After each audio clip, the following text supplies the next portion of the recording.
castle, the legend herself, my mom. Oh, thank you. And I want you to express your views because you generally express your views anyway, and they're not always captured, they're not documented. They're just conversations between us over the phone or in person. So I want to just document your views at the moment given what's happening. Sure. And before we But I usually charge for this. How much, what are your rates? It goes from 100 on. And who is paying you exactly? Well, usually the interviewer. Can you name any names? You. I have no. Well, in that case, this episode is over. So, $100, good. This better be worth it. Yeah. I will. I'll ask you just for your immediate reaction to what's happening. Immediate reaction. I have a mixed feeling actually. Ever since it started. When it started off, I was very happy. I thought that's really the beginning of a new era here in Lebanon. But it kept on going, this feeling, for the next day, the third day. But then I started becoming anxious and worried. We might lose it. Well, Why? what is it about the third day that made you anxious? Well, it lasted for too long, 24 hours. Days and nights covering in the news. It's really the mass population was getting higher and higher. But at the same time, it's becoming exhausting. People were tired. The people that are not in the streets got tired as well. But don't the numbers prove otherwise? Because the momentum has been picking up dramatically. Right. But I'm telling my own experience. My own experience among my friends, family members, neighbors. We all got stuck in our houses. Oh, so you mean actually that you're locked Because of... Oh, locked, I see, and yeah. not able to drive around, not knowing which street is open, which street is closed. At the same time, I am the kind of person that usually likes to spend her weekend with her mother. I was not able to make it, which made me feel bad again. We were kind of... Really, as I said, the first 2-3 days were extremely happy. Then I started becoming a little anxious. Is that gonna last for too long? Could it be sustainable? Would people be able to really go on with their life this way? So your fear is more that because the city is more or less locked and because you can't move around the country, that your fear is that this will have a negative effect long term. Yeah, in the long term. And are you talking, aside from visiting relatives and visiting friends and not being able to move, are you afraid of financial things collapsing as a result, given that things are bad enough as they are? The economy is very, very weak. Right. Are you concerned that this could lead to a worse situation? You know, we've been feeling this way ever since the last year or so, feeling really having this feel of the collapse of the Lebanese pounds, and people were worried without having a strike, without having this kind of demonstrations. So this feel and this fear has been going on for a long time. But this time is it's not the fear of collapsing of the Lebanese pounds. Even though I think it will eventually if we stay like this. But we converted our money, we made all the steps to keep ourselves safely economically. But no, that's not my fear. My fear is we might lose it. Lose what? We might lose this revolution. But so let me understand you right. Because it's taking more than a few days, you're afraid that... Right. So this just should be something that's done very quickly. So, okay, let me get to the bottom of that. What would you have preferred to see on the third day? Since you said that the anxiety for this revolt Right. began on the third day, Right. what would you have preferred to see? Yeah, I was hoping and crossing my fingers and actually making phone calls and trying to spread it around. Please, please, someone, somehow, one of you guys resign. And actually, I was thinking about Prime Minister Saad al-Hariri. So let's now the weekend when he gave the 72-hour window. That was unacceptable, So to say the least. So the acceptable. I was very disappointed. You would have wanted to see the resignation day Absolutely. day one or day two or day. Absolutely, absolutely. Can I ask you then? Is that the ultimate goal in your opinion? That if he is to resign, if he steps down, would that to you be the accomplishment of this revolt? No. That's not what the people are asking for. No, their objectives are way too much, and but at least to start off somewhere somehow, because. And why I say the Prime Minister? Because the Prime Minister I know, and I am sure he is unlike the others. He is not a member of this club, if I want to call it a club, even though it's a dirty club, but it's a club. It's been lasting for too long, 25, 30 years. And those people are militia people, all of them. All of them. Militia people, they fought, they killed people, they ordered to kill people. There's blood on their hands. Prime Minister Hariri is not like them. Prime Minister Hariri is a gentleman. He's a man who's been sacrificing his life. Actually, he sacrificed a lot. His money, his life, and his father, and his advisor, which happened to be my husband. But you would have rather seen him take the initiative by stepping down, hoping that behind him the system would fall with him? No, I know deep inside his heart, he is with them. And he agrees with the people in the street, protesters, with the protesters. I know that. I know for but, sure. Actually, he said it. But let's say that he did. What would have been? What would that My accomplish? concern, Right. the accomplishment, the first accomplishment, which I care a lot about, is his own safety, his own sanity. So in other words, because it's he's personal. Because he's now being labeled as sort of he is one of the symbols of this regime. Right. That you would want him to step down and maybe leave. Leave for a while. People will ask you to come back. Don't worry. But if he doesn't do that now, before tomorrow, he is losing a lot of popularity, which somehow, he would lose it and forever. Can I ask you, what do you think? I mean, we don't know. We can't speak on his behalf either. Yeah. But what do you think is going on in his mind now, given that it's the 7th day? Knowing Prime Minister Hariri, I think he's afraid again and again about the country. The collapse of the country. The collapse for sure, 100%. I think he is still thinking, maybe living in denial, I don't know. Maybe he doesn't see it in real, knowing where he is and where he lives and how he goes on with his life. Maybe he doesn't see it the way we see it. We who are not responsible people. We are just people shouting and yelling. So it's like a self-imposed burden that without him, things get worse. That kind of sort of, I'm not going to say it's... He has to save himself first. Personal. This is personal approach. Secondly, the country might collapse anyway. He is not able to save it anymore. He was probably able to save it maybe 10 years ago. But it's been going on in a bad direction for quite a long time. What do you think, though, going back to the question, what do you think would have happened had it been, let's say, the second day he stepped down? Do you think the state would have caved in with him?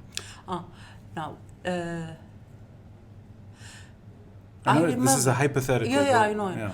But I remember in the last year or so, before the death of my husband, of your father,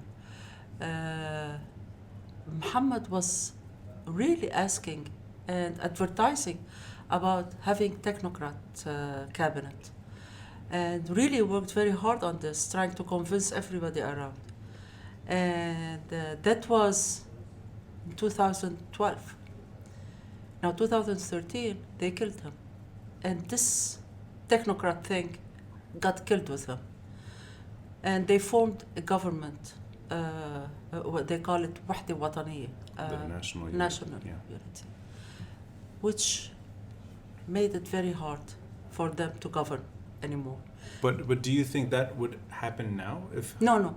If he were to step down now and let the some of the judges that he trusts, that he feels comfortable with, appoint them to form a technocrat cabinet made out. What we mean by technocrat is maybe they are affiliated with this a party or that party, because the Lebanese people are all, they think of themselves, they're all politicians. But you're talking about everyone, right?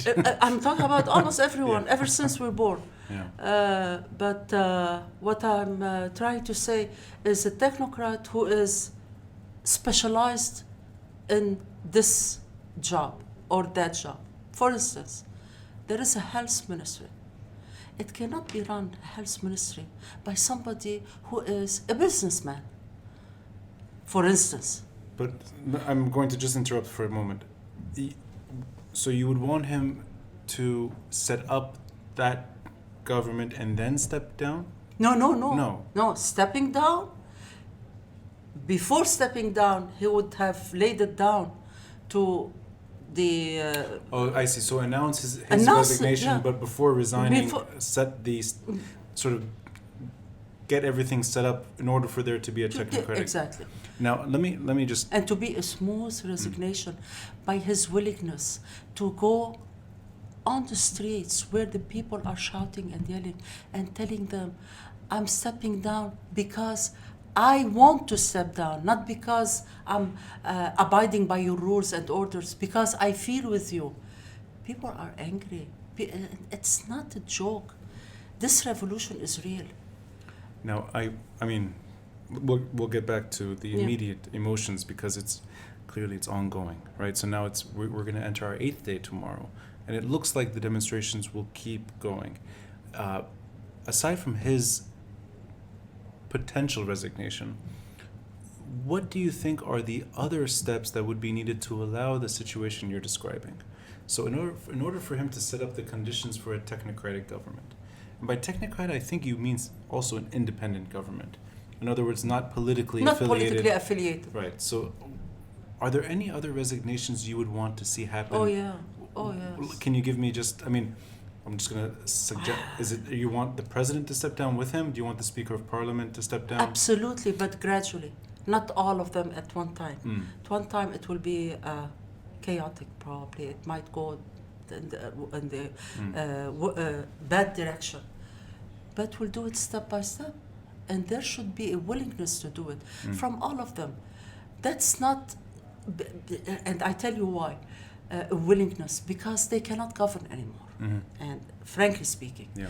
after those 7-8 days of really people shouting and yelling and cursing, using bad words, really a genuine anger and genuine hate. Yeah. And now again, few days later, I'll come back as your president, and I am the so-called your father. Father should care about his children. So it's He's not caring about his children. I mean, I'm not, of course, these are all hypotheticals, but the ideal situation for you would have been within a few days an announcement of a transition. Yeah. And one by one, a resignation that's orchestrated only for stability, not for chaotic. They've had enough of time and power and governing. Give the space to the others. Now, let me ask you then, in that case, we've had attempts at overthrowing aspects of the regime or reforming the regime. We even managed to get the neighboring regime out of Lebanon in 2005. I mean, the Syrian army did leave, so we have gone to the street, and there have been accomplishments in the past. Does this one feel different in the sense that this is not... First of all, the level of spontaneity was very impressive. I mean, it really happened within hours. It was building up. We know that. All the bad news was building up, from the fires to the taxes to the lira to a string of... The fires. I mean, it was just horrible news almost on a daily basis, and watching the country burn. And then, of course, it's that last one, which may not have triggered a result on its own had it been an isolated event, but the pathetic attempt at taxing WhatsApp set people literally on fire. Yeah, but right? that's... But my question is, we were going towards a state of almost anarchy anyway, right? What are we saving at this point? Because I fear that the economy has collapsed without us really genuinely appreciating how bad we're going to crash. But there is always a way to pull it back up. There is always a way. We have specialized people, we have clever people, we have people educated, we have economists, we have real economists, not those people that go on TV and start talking blah, blah, blah, you know? Yeah. And there are many of them like that. The kind that Muhammad was. There are a lot. But do you think they have, let's say they have the ability, they have the ability. The ability, and they are capable to save it. Maybe it would take longer than before. Yeah. Maybe before it would have been easier. Now it might be harder. I'm not an economist, but I know that there is always this chance. And let me tell you this: we have been, I'm 64-year-old. Just for the sake of talking, I've lived about 2 to 3 demonstrations and wars in Lebanon. I've never witnessed something like this happening in my life. So it is special because of not just the numbers or the demands. What is it? The what do you call it? The unity that I saw, and this time is real. March 14 was not real, and I was begging you guys, you and my other son. I was begging you to not to go on the street because I didn't have hope, and that's how I felt then.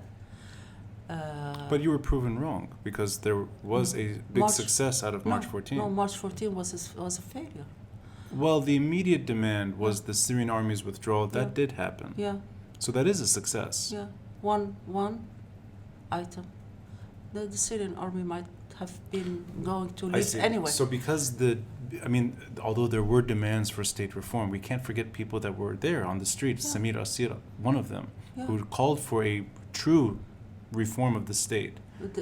Could we reform? So you're talking about more that there's real potential now to do that. There is a potential of a change, and a real change. And you think the March 14 movement faded because the momentum wasn't there, or because it was in a way absorbed into the usual Lebanese politics? March 14, I call it March 14 movement.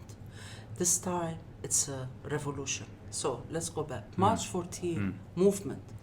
It was all built on emotional. We have a big man who got bombed, killed, and that man was likable. People were crying over Rafiq Hariri's death. People were crying and yelling, we want to take revenge of people who killed our Rafiq Hariri. So it was all built on emotions, crimes, bombs. And it was also years and years of Syrian rule. It wasn't just an isolated event. Yes. A year later. So even people that did not particularly like Rafiq Hariri showed up, Yes. protesting. Yes, and we got divided into this our Rafiq, our side, their side. We accused them, they accused us. So we started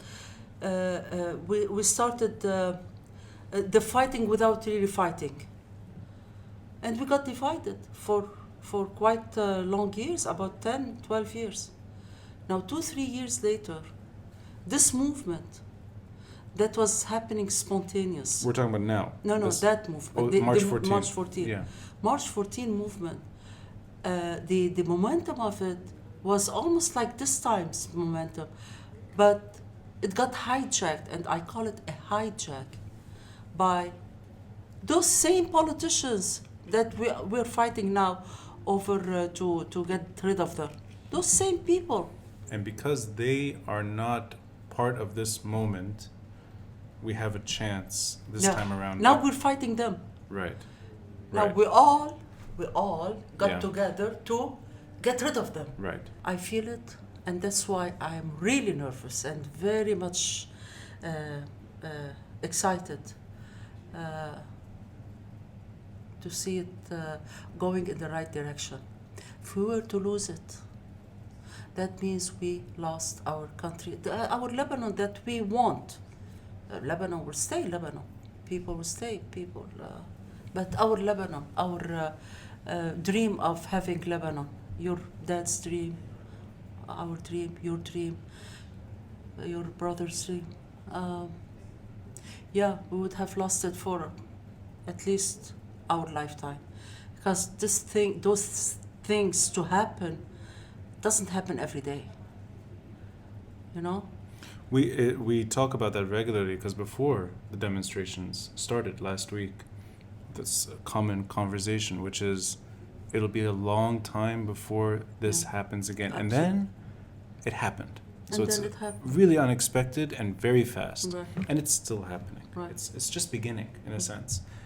But you think that, in a way, this is the last chance for at least a few generations. For the future, to come. Now that's why I'm telling you, you know, our at least my lifetime. Yeah. But I want to get into something else. You mentioned that you were, so yeah, you go to Tripoli regularly to visit. Every weekend. To visit my grandmother, your mom.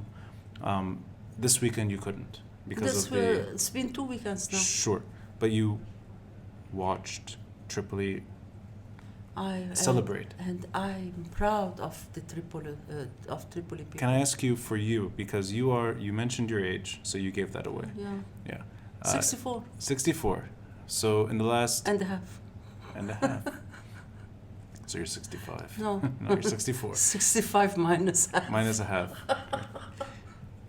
I've never heard anyone say that they're I'm but that's fine. comfortable with That's my fine. age, So no problem. 64, you've seen Tripoli change. Yeah. Now, your younger years growing up in Tripoli, and I mean, it's of course not just you that says it, it's a whole generation of Lebanese who grew up in Tripoli before the war, Yeah. and Lebanese that talk about those years after the war. What made the weekend special for you? What was it about that moment where you saw people on the streets? It reminded me of my childhood. What do you mean by that exactly? It reminded me of the good old days where we were, we have friends not knowing from what religion they come from. We were going shopping, walking on streets, going into cafes, having coffees, ice cream, not knowing that this girl is Christian or that boy is a Muslim. So because you saw just a sea of people on the same page, that made it... And all yelling in the same voice. Mm-hmm. That's how we were. Is that though? Because But in a Tripoli, peaceful way. But Tripoli, Wasn't it a fractured city that ended up getting sucked into the civil war? Like Lebanon, like the whole all cities in Lebanon. So you're talking about really the 60s. This is the real Tripoli. I mean, going back a bit in time, but you're talking about your child, so the 1960s, before things would degenerate Right. in Lebanon. Right, in a peaceful way where we would go partying, we would go shopping, we were happy, we were satisfied with what we have. For me, as the younger generation, who only grew up knowing Civil War Tripoli or post-war Tripoli, Exactly. and knowing Syrian-occupied Yeah, Tripoli, yeah. it was good for, I think, the younger generation to know what the older generations were referring to, because this is the first time that there has been genuine joy in Tripoli for I mean, probably since your youth. Yeah. So that was They special. were dancing, they Yeah. were listening to music, they were happy. Yeah. And all in one voice. Yeah. Saura, Saura, Saura. We want this regime to step down. We can also reflect on what was happening in the south over Yeah. the weekend, and of course what happened Now, today. the South is another story. Today was a violent Yeah. chapter Yeah. in the protests. They and- tried it a couple of days ago. Yeah, they did. And Nabatiya today really tried There hard. are injured people. Yes. But And they're asking for bloods, and I feel I wish I could give them bloods, but now I can't at this age. It's a unique moment because, in a way, Tripoli celebrating is the thing we might remember for many years to come. Nabatiya demonstrating, Yes, because Tripoli has demonstrated, and Beirut has demonstrated. but Nabati, That- Bint Jbeir, These are Sur, and it's the most. I mean, it's among the hardest parts of the country to challenge the ruling class. yeah, What we haven't seen is Dahya.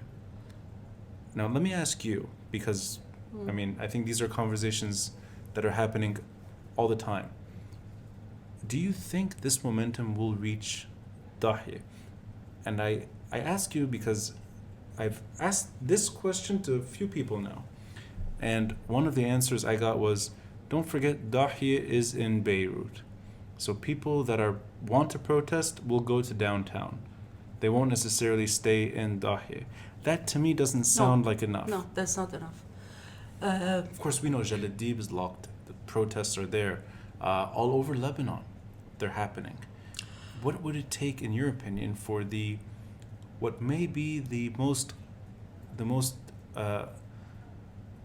maybe afraid part of the country, Yeah, given what's happening? let me tell you, Dahya is a sensitive area, extremely sensitive. Now,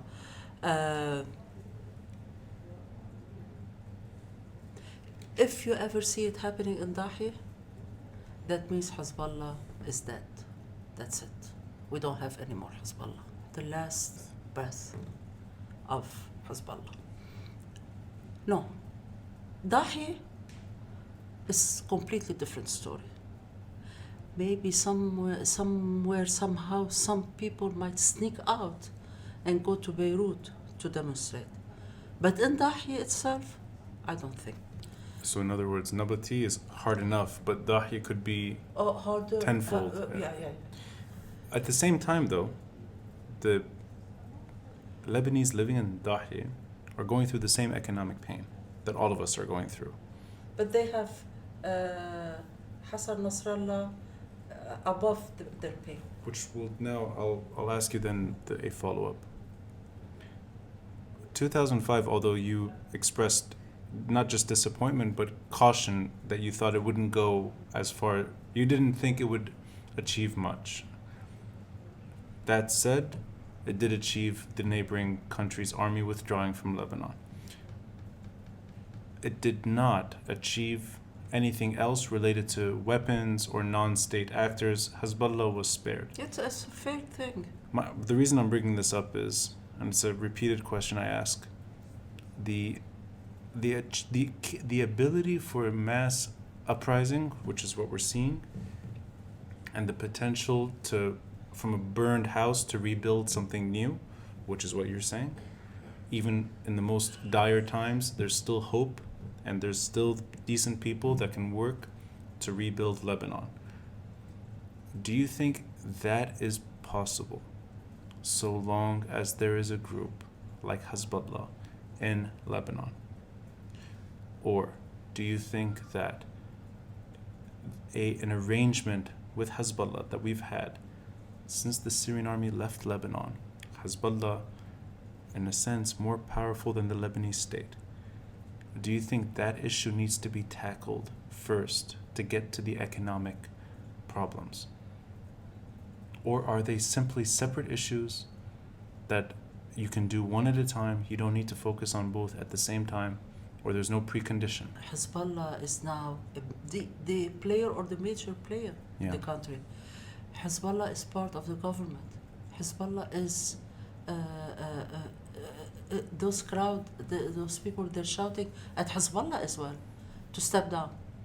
In Nabatieh. In Nabatieh, in Beirut, in Sur, in Are they really? I mean, I've seen a lot of anti-Birri sentiment.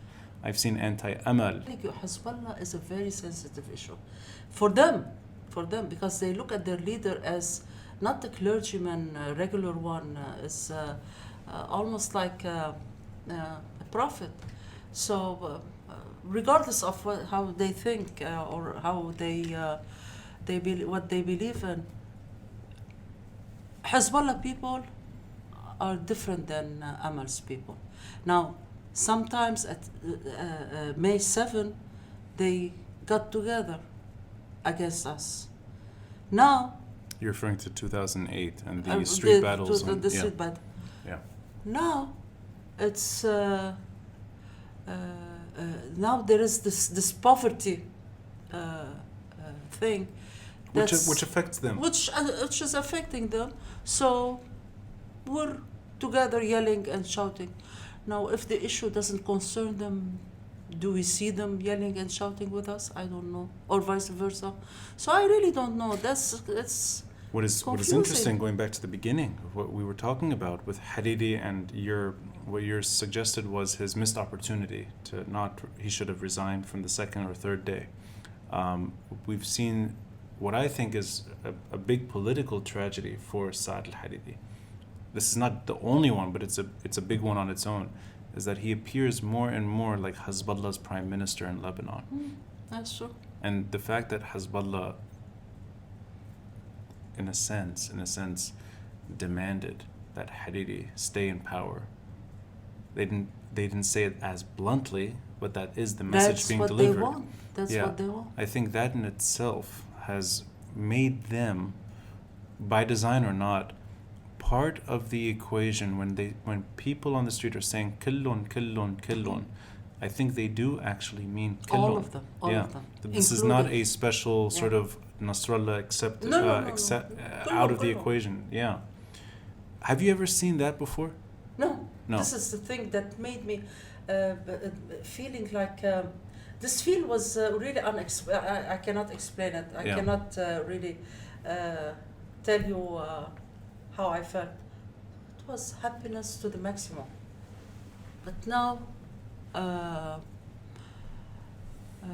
now I am, as I'm telling you, I am really worried, and I have nights where I cannot sleep.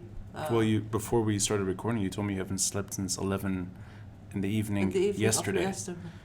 You know, I think... and many people are like that. Yeah, I think a lot of people are waking up in the middle of the night, or they're anxious because it's happening so quickly.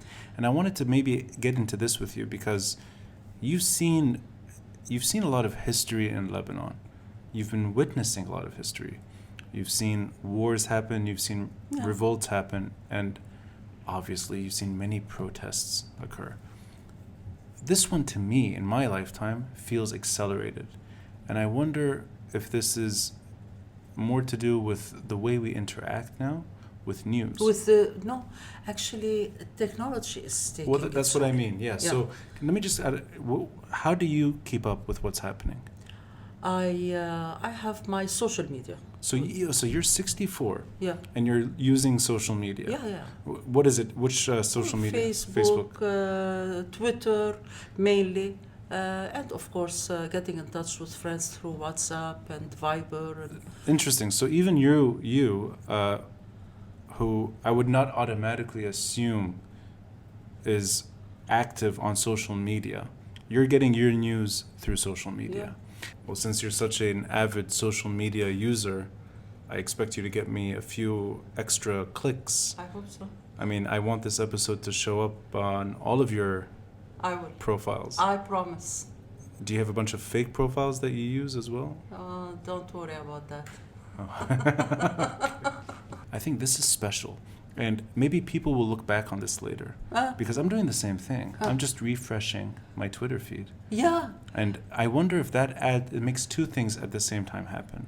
The first is that we don't sleep because we're waiting second by second for news to break. And by the way, the TV set is on. Well, the Days TV, and nights.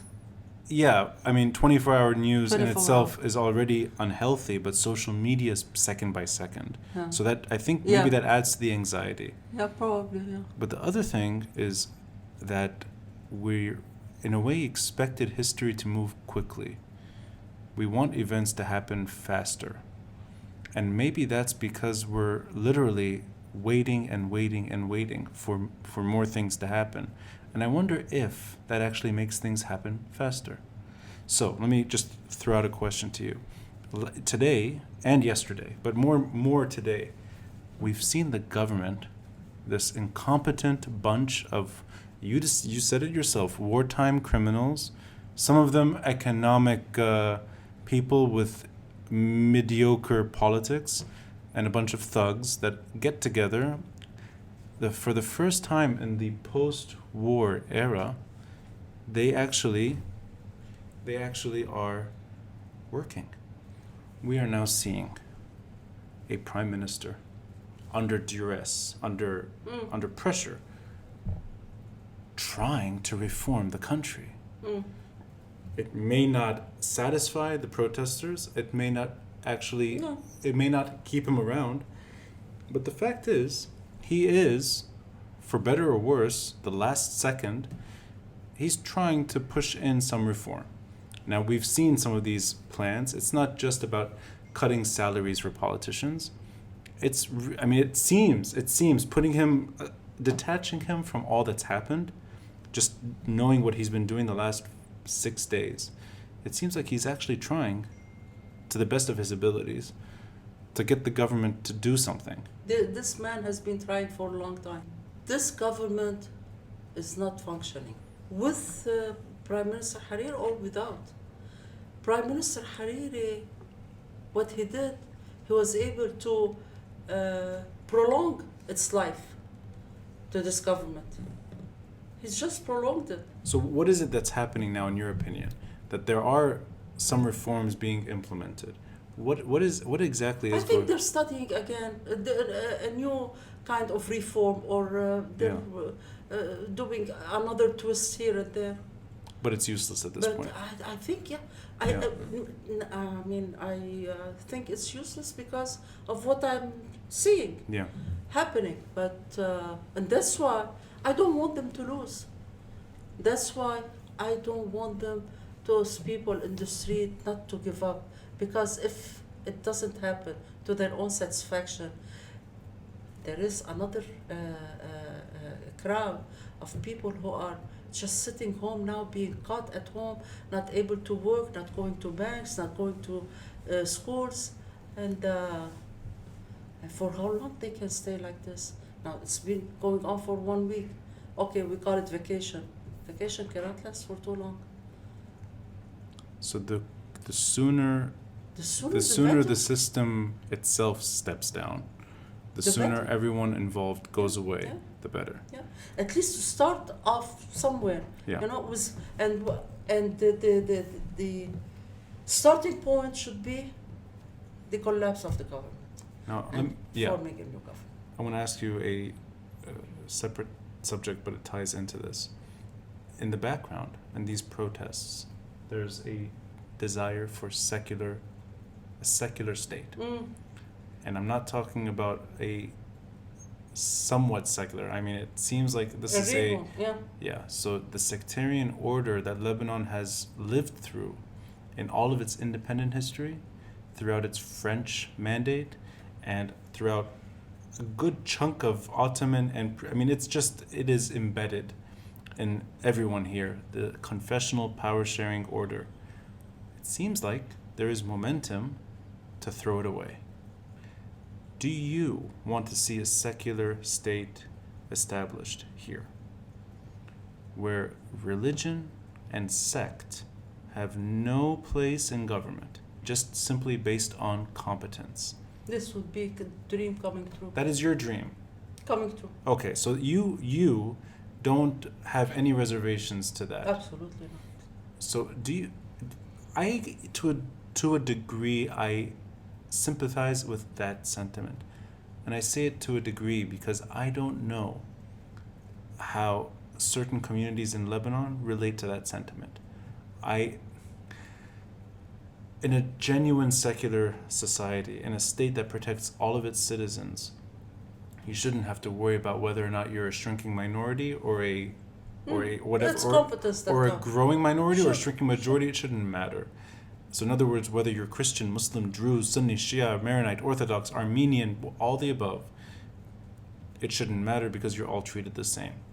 At the same time, the fact that you do have politicians in this country that have risen in recent years, that have grown, and there is popularity. Politicians who talk about the Christian decline and say Christians need to fight for their survival. And sorry, just to interrupt, that they do things that you would never expect. But we're going to get rid of those politicians. So it's not the fear that's...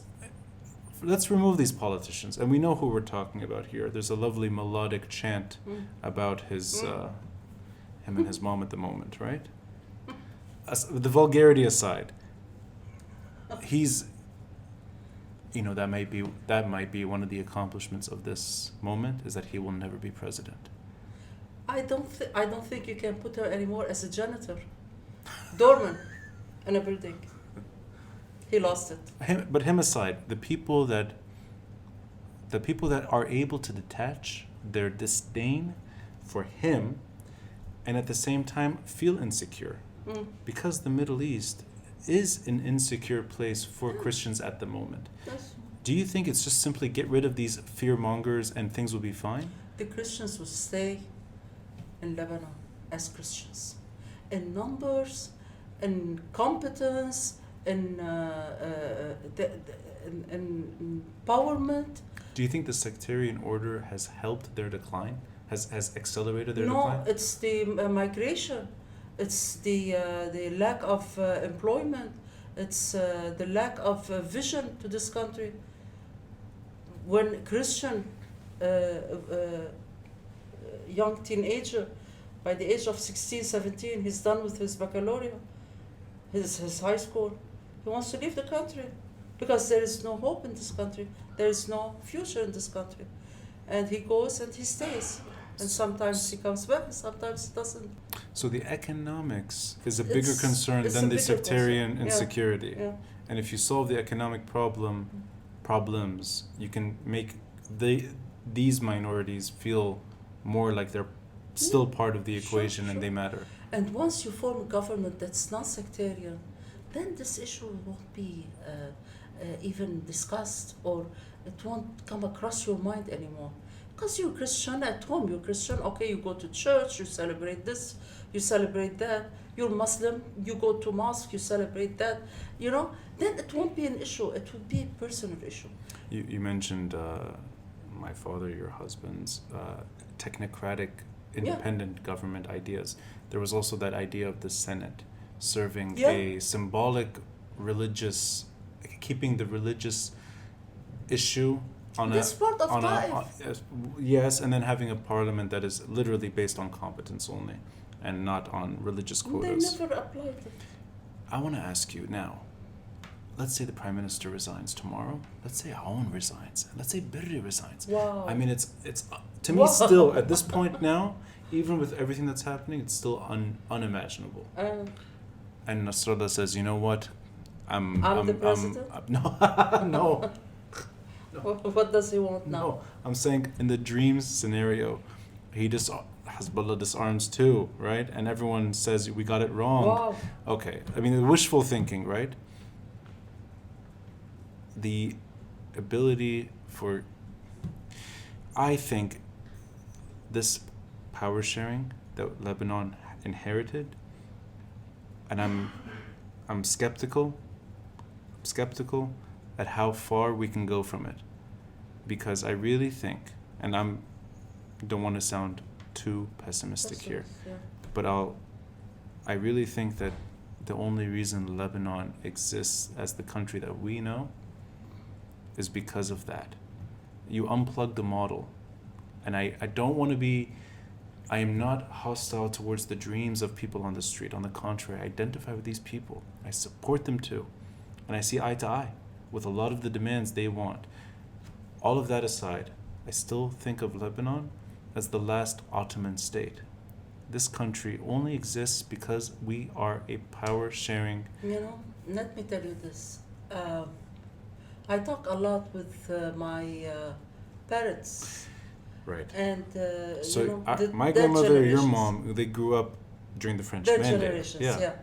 And what I feel from the way they tell me how life was, I feel that they were more sectarian than nowadays. That's interesting. Yeah.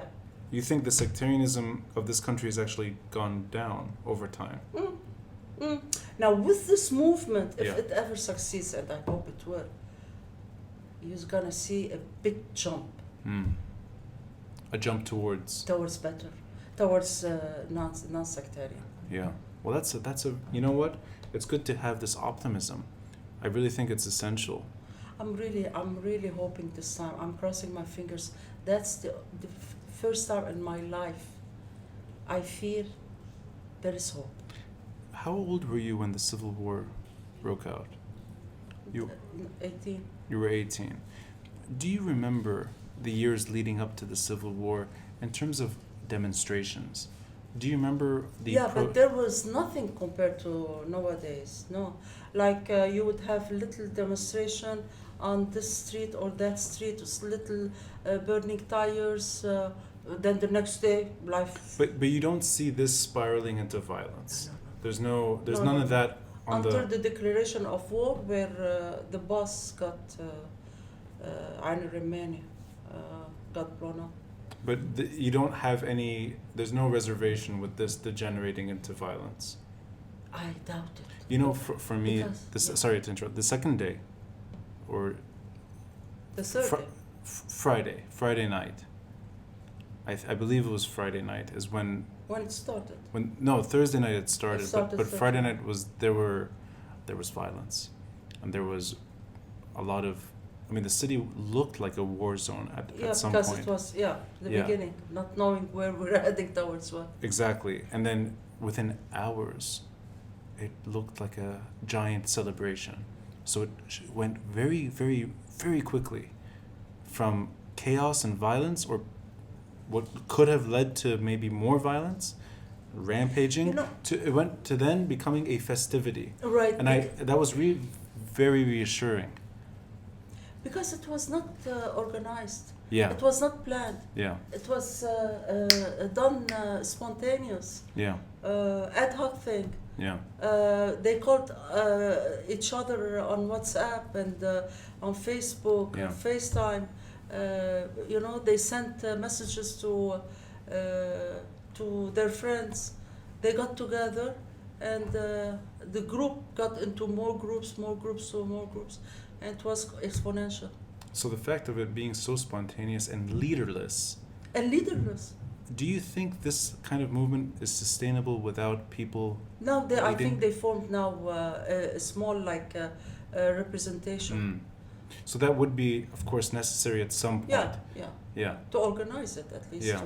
to know to whom they should communicate if the government wants to communicate with them. I'll just wrap it up here. I've been going to Martyrs Square every day since it started, and I've seen generations side by side, which is good. You Yeah. have kids Yeah. who don't know March 14. Yeah. They barely remember You Stink, which just 4 Yeah. years ago. My generation's there.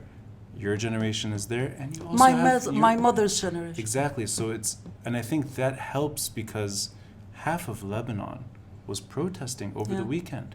By the way, there's something I noticed as well, which really, really made me proud of being Lebanese. A mother took her own child to the demonstration, and she told her, listen, we're not on a vacation now.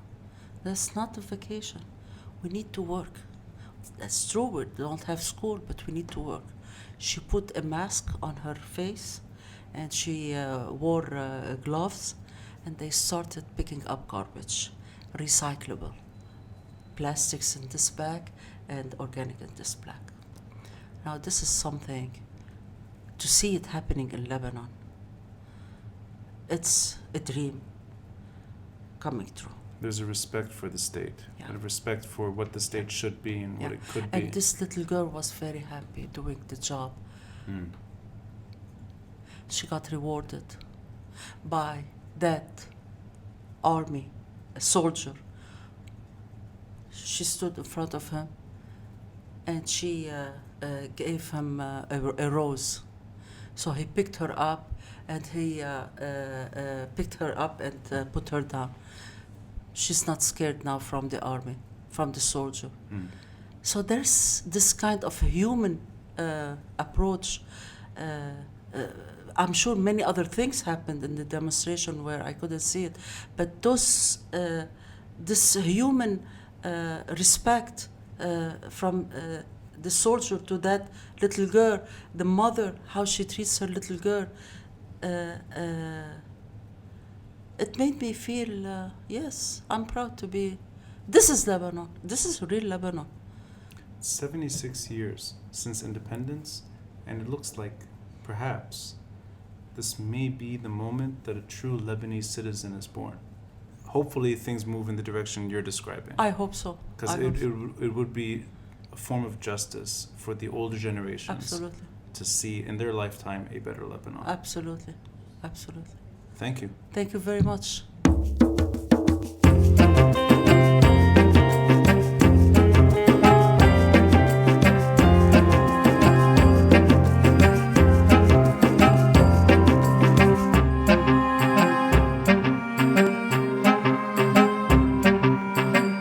Well, I'm lucky that she forgot about the $100, and I particularly enjoyed capturing my mom's views in the middle of all that's happening. And obviously the revolt continues. We're entering the second week now, and I'll be releasing these episodes as quickly as possible. If you're enjoying these reflections of Beirut, of Lebanon, and history in the making, please consider a contribution via our Patreon page. The Patreon link is in the details box below, or you can visit our website, beirutbanyan.com, and click on the Patreon button. This is an independent endeavor, and any contribution would be greatly appreciated. And if you're enjoying the episodes, please subscribe via your preferred podcast platform. Apple, Spotify, Google, you name it. And we also have a YouTube channel if you prefer YouTube. Search for the Beirut Banyan, you'll find us there as well. Until next time, I'm Mikati Chatah, and this is the Beirut Banyan.